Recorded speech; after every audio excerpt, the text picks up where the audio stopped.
Right, those stats are box score numbers. They do not tell you the whole story. Dig a little bit deeper, and you find other numbers that illustrate why his grade wasn't as high. But if you have a bottom third quarterback, he's probably worth a look to see what he has. And if you are a team maybe like the Bears that might have a salvageable season, worth investigating potentially. Absolutely. How's our financial plan coming? Super! Chris, any advice? With Western and Southern, preparing for your financial future can be easier than you think.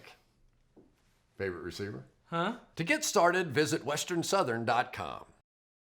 So now I'm going to drop something on you, right? Oh boy. There's no way, we basically have to at this point talk about Colin Kaepernick because the NFL apparently has arranged for him to have a workout in front of all 32 teams, albeit on a Saturday, and who knows who can actually make it to that, but whatever.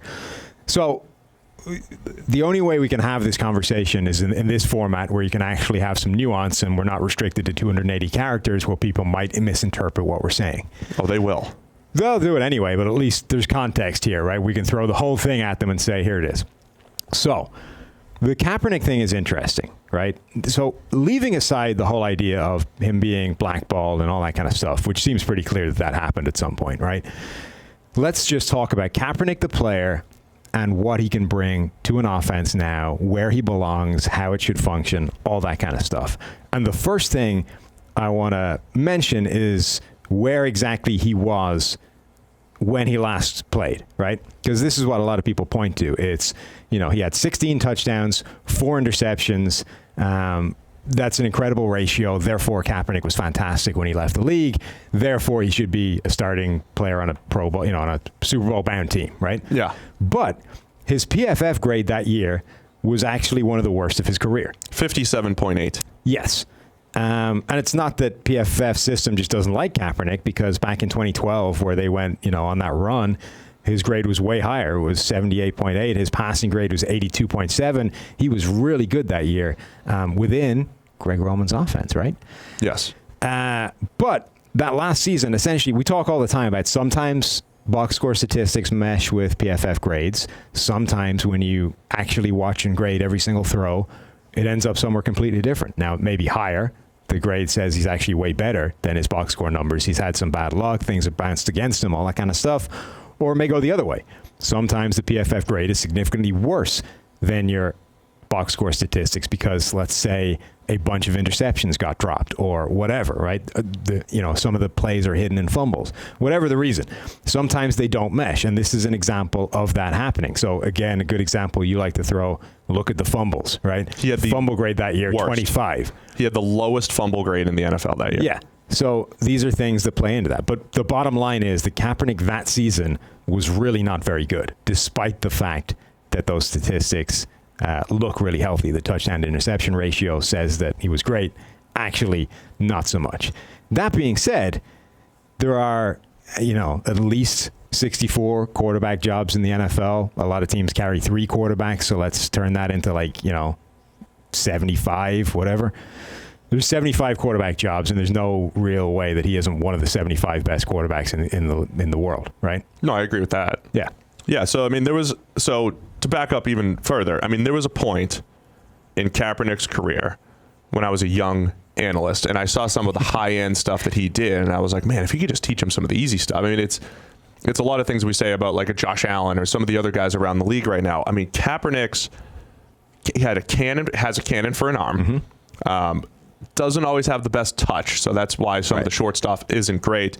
And he never really developed great short area accuracy, but he can do high-end stuff. And, of course, the rushing ability. The thing I liked about his rushing ability compared to, say, like an RG3 or a Michael Vick, we always talk about these guys who can avoid hits. I thought Kaepernick had that good feel for how do I get to the sideline quick enough to not take a big hit or whatever and remain durable. So there was a point in 2012 and into 2013 where he looked like, man, this is top 10 quarterback potential, the run pass, ability and all that type of stuff.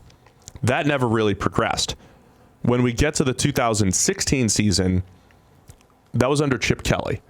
And no matter what you believe about Chip Kelly and his career in the NFL, there were probably when he got personnel control in Philadelphia, there maybe were some questionable decisions. But this morning, everybody's talking about Greg Roman and how he's elevated every quarterback he's had. Kaepernick, Tyrod, Lamar. True. Go back and look at Chip Kelly and hitting the baseline of quarterbacks he's worked with and then their peak season. Other than my boy Sam Bradford, everybody got better. Nick Foles had 27 touchdowns and 2 picks in 2013. Mark Sanchez had like an 89 passer rating in 2014 under Chip Kelly. He was good. Like he had good stats. And then there was Bradford. And then in 16, Blaine Gabbert looked reasonable. So that's where I was going to go, right? And Colin Kaepernick had the 90 passer rating, 16 touchdowns, 4 picks that people are citing. I think a lot of the Chip Kelly scheme, and they were playing in garbage time. There was a lot of factors that went into those stats. And, of course, the fumble grade that we said, we're downgrading. That's why you had a 57 grade. That's not showing up in the stats. And also, I think you can mitigate some of that grade by the fact that he did get hurt. He lost this ton of weight. He had to come back, get the job back.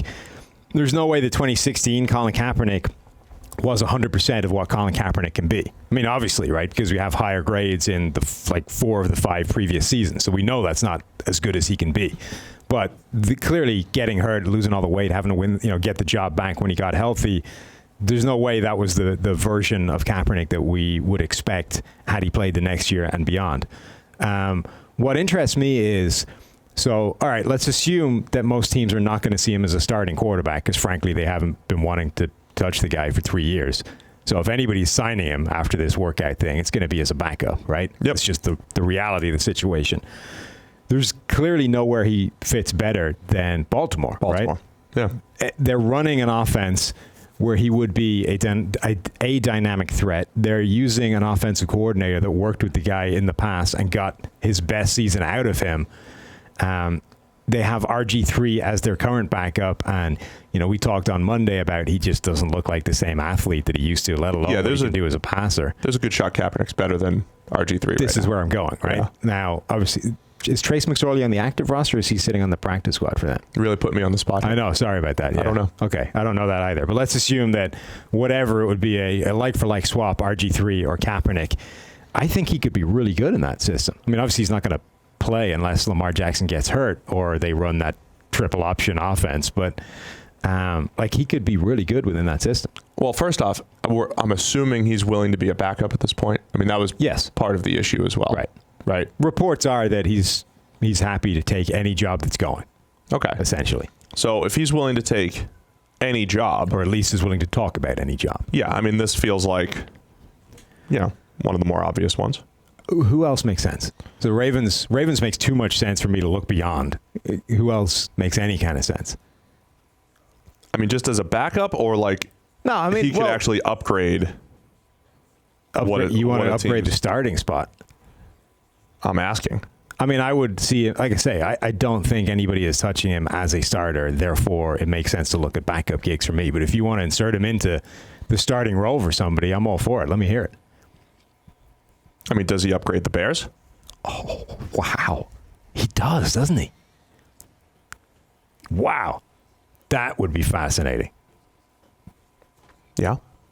Especially for a team that is not overburdened with draft capital heading forward to fix the quarterback position that they presumably want to get fixed at this point. Right.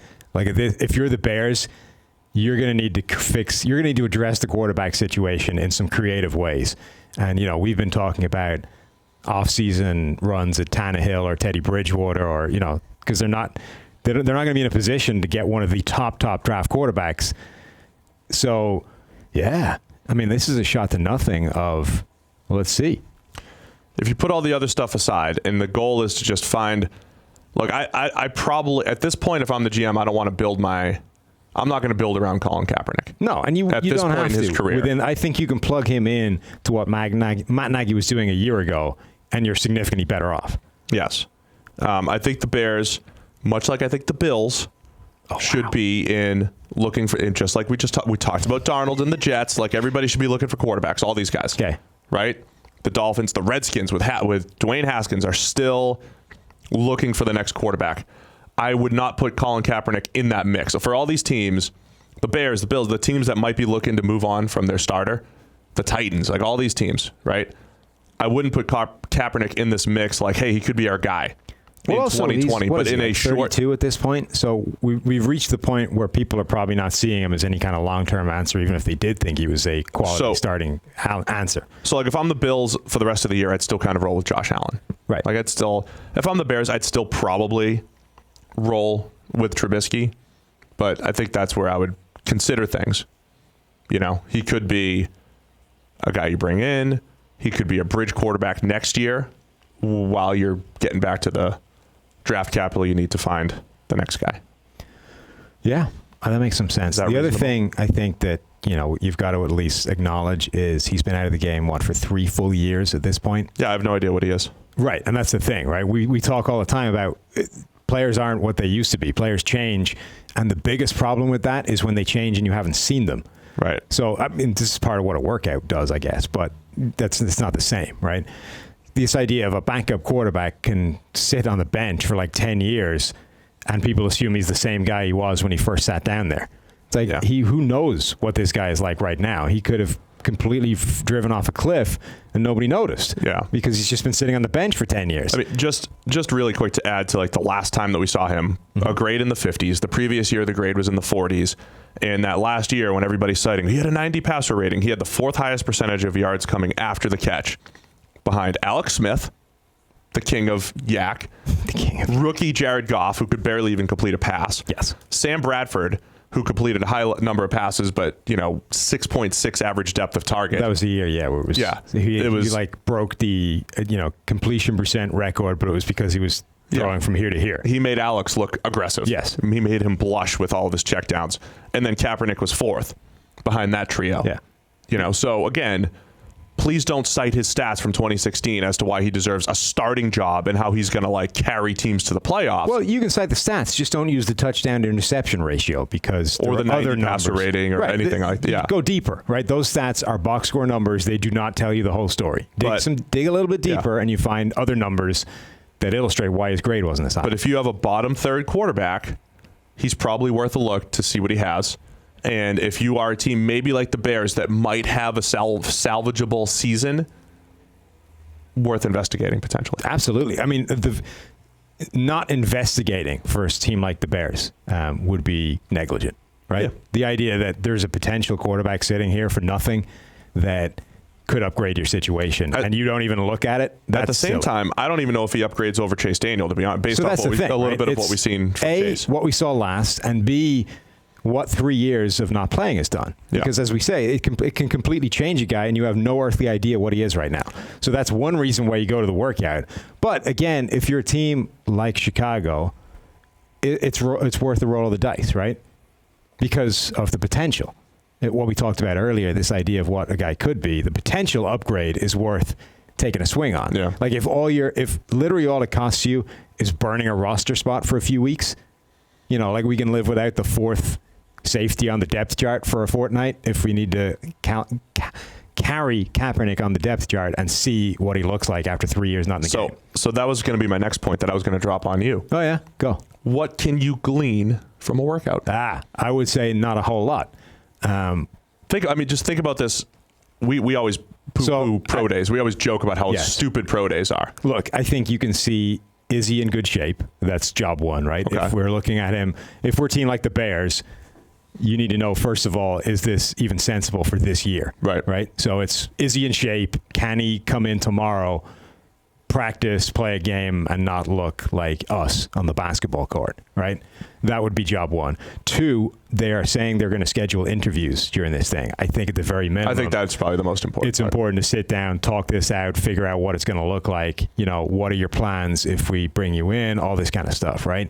It's not my job to determine what you do with that information, but NFL teams want to know that stuff, right? You know what's going to happen, though.